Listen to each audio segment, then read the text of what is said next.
So guys, जैसा कि हमने पिछले एपिसोड में देखा कि जियोयान अपनी रेस्क्यू टीम के साथ गोस्ट माउंटेन रेंज के सोल पैलेस में पहुंच चुका था। उन्होंने काफी चालाकी से काम लिया और स्टोन स्लोविंग एंट की मदद से रास्ते में मौजूद सभी गार्ड्स को मार डाला। इससे ब्रांच के अंदर केओस मच चुका था। सभी गार्डियन सोल एनोई भाग रहे थे, जिससे अब फाइट वेनेरेट एल्डर भी बाहर आ गए थे, जिसमें ओल्ड मुगु और किंतियान होता है, जिन्हें जियोयान पहले से ही जानता था। फेंग जियान और बाकी सभी उनसे फाइट करने लग गए थे और सभी जियोयान को मौका दे रहे थे ताकि जियोयान अंदर जाकर याओ लाओ को बचा सके। किंतियान ने जियोयान पर अटैक किया, पर पपेट की मदद से जियोयान ने उसे रोक लिया था। पर अब गार्डियन बिस्ट जियोयान के पीछे पड़ गए थे, जो उसे मारना चाहते थे, पर उनकी पावर सिर्फ 4 स्टार फाइट एंसेस्टर रियल्म में थी। जियोयान ने 3000 बर्निंग फ्लेम बॉडी को एक्टिवेट कर लिया था। फिर अब हम देखते हैं कि वो गार्डियन बिस्ट अपनी पाइथन बॉडी के साथ तेजी से अटैक करने के लिए जियोयान की तरफ बढ़ रहा होता है। जियोयान अपने 3000 बर्निंग बिस्ट से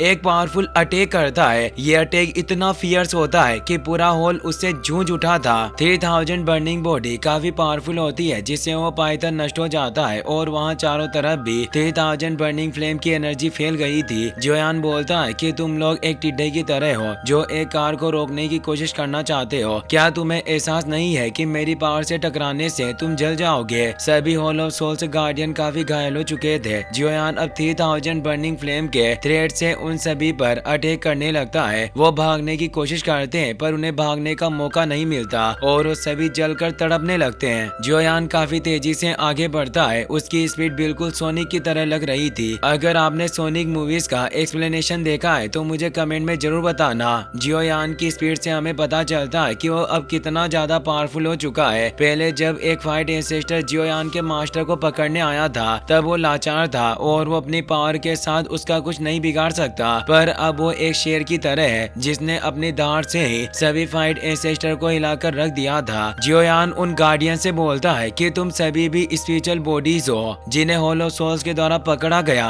पर फिर भी तुम उन लोगों के लिए काम कर रहे हो जो गलत काम करते हैं और इन हॉल ऑफ सोल्स के लोगों का साथ दे रहे हो। ये एक काफी बुरी बात है। तुम इस वजह से मेरे हाथों मारे जाओगे। जियोयान की एनर्जी की वजह से वो ब्लास्ट होकर मारे जाते हैं, पर एक गार्डियन सोल एनोई जिंदा था जो जियोयान पर अटैक करने आ रहा होता है। जियोयान उसे देख लेता है। वो उसे पकड़कर जोर से जमीन पर मारता है। इससे एक तेज ब्लास्ट होता है, पर जियोयान ने उसे पूरी तरीके से खत्म कर दिया था। वो उसे पूछता है कि इस ब्रांच की वो जगह कहाँ है जहाँ कैद की हुई स्पिरिचुअल बॉडीज को रखा जाता है। गार्डियन एनोई बताने लगता है कि इस branch of hall of souls में एक सोल लॉकिंग एरिया है जहाँ सभी आत्माओं को हम कैद करके रखते हैं। वो सोल लॉकिंग ग्रेट हॉल इस ब्रांच के सबसे डीपेस्ट पार्ट में है। जियोयान उस गार्डियन को भी नष्ट कर देता है, पर अब कई सारे गार्डियन एनोई वहां अंदर की तरफ आने लगे थे। जियोयान अपनी स्पिरिचुअल एनर्जी की वजह से महसूस कर पा रहा होता है कि एक बड़ी तादाद में एनोई उसकी तरफ बढ़ रहे हैं। वो उनसे लड़ने के लिए तैयार था। वो अपनी 3000 लोटस हार्ट फ्लेम के साथ हेवी रूलर को बाहर निकाल लेता है और 3000 लाइटनिंग मूवमेंट के साथ उन सभी सोल एनोई को मारने लग जाता है। अब हम बाहर का सीन देखते हैं। तियान हुआ मदिरा पान करते हुए आग की फुकार से सोल एनोई को मार रहे होते हैं। जीएन भी क्लो की मदद से लड़ रही होती है। Feng Jiang, little Fei doctor और टाई जियान 3 फाइट एंसेस्टर से लड़ रहे होते हैं। लिटिल फेई डॉक्टर अपनी वोएफुल पॉइजन के वोर्टेक्स को आसमान में एक्टिवेट कर देती है। टाई जियान काफी ऊंचाई पर आ जाते हैं और अपने 1000 सोर्ड फॉर्मेशन को एक्टिवेट करते हैं, जिससे अब वो सभी सोर्ड लिटिल फेई डॉक्टर की वोएफुल पॉइजन के साथ मिलकर काफी पावरफुल और पॉइजन से भरी हुई शार्प सोर्ड में बदल जाती है, जिससे वहां मौजूद गार्डियन सोल एनोई उन अटैक से मारे जाने लगते हैं। उन सोर्ड के हर तरफ अटैक हो रहे होते हैं। वहीं जियोयान भी लगातार तेजी से उन गार्डियन बिस्ट को मार रहा होता है। उसका हर एक अटैक कई सारे गार्डियन बिस्ट की जान ले रहा था। बचे हुए सभी गार्डियन बिस्ट जियोयान की हेवनली फ्लेम से बर्न होने लगे थे। जियोयान एक साथ ही सभी को खत्म कर देता है। आगे का रास्ता अब साफ हो चुका था, पर कुछ पावरफुल फाइट एंसेस्टर उन अटैक से बच गए थे जो बचकर भागने लगते हैं, पर जियोयान एक को भी जिंदा नहीं छोड़ता और उन्हें भी मार डालता है। उसके अंदर सालों का वो गुस्सा पनप रहा था। उसके अटैक की वजह से सोल लॉकिंग हॉल का भी गेट टूट गया था। जियोयान भी इतने सारे गार्डियन से लड़ता हुआ थोड़ा कमजोर हो चुका होता है। वो उस सोल लॉकिंग हॉल के अंदर जाता है तो उसे अपने मास्टर बेड़ियों में कैद दिखाई देते हैं। जियोयान ने देखकर इमोशनल हो जाता है। आखिर इतने सालों बाद वो वक्त आ ही गया होगा जब वो अपने मास्टर से मिल सकता है और उन्हें बचा पाएगा। लिटरली ये काफी इमोशनल मोमेंट होता है। जियोयान की आंखों से आंसू आ रहे होते हैं। जियोयान अब तेजी से आगे बढ़ने लग जाता है और अब उसे अपने मास्टर की वो पुरानी बातें याद आने लगती है जब उन्होंने उसे फर्नेस दी थी और उसे सभी टेक्निक और स्किल्स सिखाई जिससे वो आज इस मुकाम तक पहुंच पाया। पर जब उसके मास्टर को होलो सोल्स के द्वारा छीन लिया गया तो कुछ भी करके अपने मास्टर को बचाना चाहता था क्योंकि याओ लाओ ने उसके लिए सब कुछ किया। उसे अपनी बोन चीलिंग फ्लेम तक दे दी थी और फ्लेम मंत्र भी सिखाया। याओ लाओ को जियोयान पर गर्व था कि वो उनका सबसे होनहार स्टूडेंट है और वो हमेशा जियोयान के कामों से संतुष्ट थे। जियोयान उस बैरियर के करीब पहुंच जाता है जहां याओ लाओ को बांध कर रखा होता है। जियोयान को याओ लाओ की पुरानी मुलाकात याद आती है जब उन्हें पकड़ लिया गया था और उन्होंने जियोयान के कॉन्शियसनेस में उसे बताया था कि अब से मैं तुम्हारे साथ नहीं रह पाऊंगा, तुम्हें मेरे बिना ही जिंदा रहना सीखना होगा। जियोयान रो रहा होता है पर अब कहीं न कहीं वो खुश था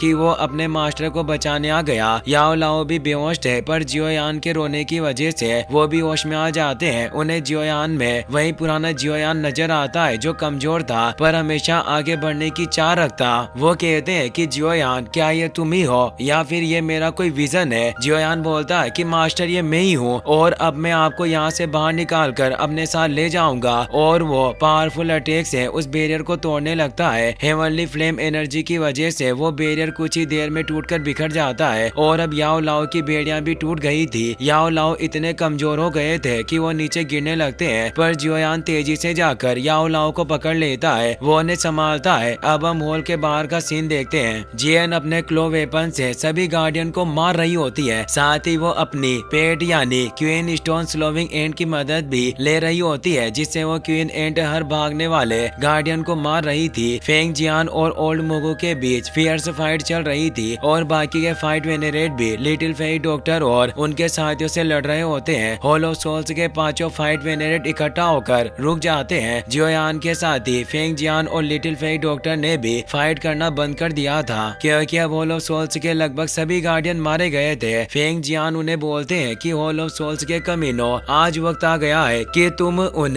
यातनाओं का भुगतान करो जो तुमने याओ लाओ को इतने सालों से दी है। ओल्ड मुगो हंसते हुए बोलता है कि तुम्हें क्या लग रहा है कि हम हार मान रहे हैं? लगता है कि तुम भूल गए, तुम्हें यहाँ आने से पहले ही पता होना चाहिए था कि याओ लाओ हमारे होलो सोल्स पैलेस के लिए काफी ज्यादा इम्पोर्टेंट है, इसीलिए हमारे 5 फाइट वेनेरेट की पावर भी उसे प्रोटेक्ट करने के लिए पर्याप्त नहीं होगी। यानी इस जगह पर हम सिर्फ 5 ही फाइट वेनेरेट नहीं है। फेंग जियान परेशान हो जाते हैं क्योंकि तियानजुन जिसका जिक्र एसोसिएशन हेड जुआनी ने किया था वो भी इस ब्रांच में मौजूद होगा और अब ओल्ड मुगो से जगाने के लिए अपने पावर से एक विस्फोट करता है। वहीं जियोयान अपने मास्टर को लेकर बाहर की तरफ जाने लगता है। वो दोनों बातें कर रहे होते हैं। याओ लाओ बोलते हैं कि मुझे विश्वास नहीं हो रहा कि आज मैं इस होलो सोल्स से आजाद हो जाऊंगा। जियोयान कहता है कि अब आपका स्टूडेंट यहाँ है, मेरे होते हुए अब आपको कोई भी पीड़ा नहीं पहुँचा पाएगा। याओ लाओ बोलते हैं कि तुम्हारे साथ कौन कौन आया है, क्या वो फेंग जियान बाहर है? जियोयान खुश हुआ उन्हें हाँ में जवाब देता है और बताता है कि आपके इस रेस्क्यू मिशन में मेरे दोस्तों के साथ ओल्ड फेंग जियान, टाई जियान को भी लेकर आए हैं और वो पांचों मिलकर सोल पैलेस के 5 फाइट वेनेरेट से निपट रहे हैं। याओ लाओ कहते हैं कि मैंने नहीं सोचा था कि वो आयरन सोर्ड टाई जियान भी मुझे बचाने आएगा। जियोयान कहता है कि हमें पहले यहाँ से निकलना होगा, उसके बाद हम बातें करेंगे। तभी जियोयान को वहाँ अजीब सा एहसास होता है, ऐसा फील होता है जैसे वहाँ कोई हो और वो जगह भी बदली हुई लग रही थी। याओ लाओ भी समझ गए थे। वो कहते हैं कि यहाँ होलो सोल्स का एक पावरफुल पर्सन मौजूद है, हमें जल्दी से निकलना होगा। वो दोनों वहाँ से बाहर की तरफ भागने लगते हैं पर वो जगह एक इल्यूजन की तरह बन गई थी और वो उस गेट में ही बार बार घूम रहे थे जिससे वो बाहर नहीं निकल पाते। वहाँ पर अब डरावनी हंसने की आवाजें आने लगती है। वो बोलता है कि याओ लाओ वाकई तुम्हें काफी अच्छा छात्र मिला है जो इसने तुम्हें बचाने के लिए मेरे होलो सोल्स ब्रांच में आने की हिम्मत की। वास्तव में इस लड़के का साहस काफी इनक्रेडिबल है। और अब होनरेबल सोल एल्डर सामने आ जाता है जो होलो सोल का एक तियानजुन एल्डर था जिसका नाम जाई जिंग होता है, जिसे याओ लाओ ओल्ड गोस्ट के नाम से पुकारते हैं। वो उसे देखकर परेशान हो गए थे क्योंकि उसकी पावर 5 स्टार फाइट वेनेरेट रियल्म के पीक पर होती है। जियोयान भी परेशान था। इसी के साथ ये एपिसोड यहीं पर खत्म हो जाता है। गाइस आपको ये वीडियो कैसा लगा हमें कमेंट में जरूर बताना और अभी मैंने एक नया डोंगवा स्टार्ट किया है जिसकी लिंक आपको कमेंट और एंड स्क्रीन में मिल जाएगी, उसे वॉच करना मत भूलना। मिलते हैं नेक्स्ट वीडियो में, टेक केयर, गुड बाय।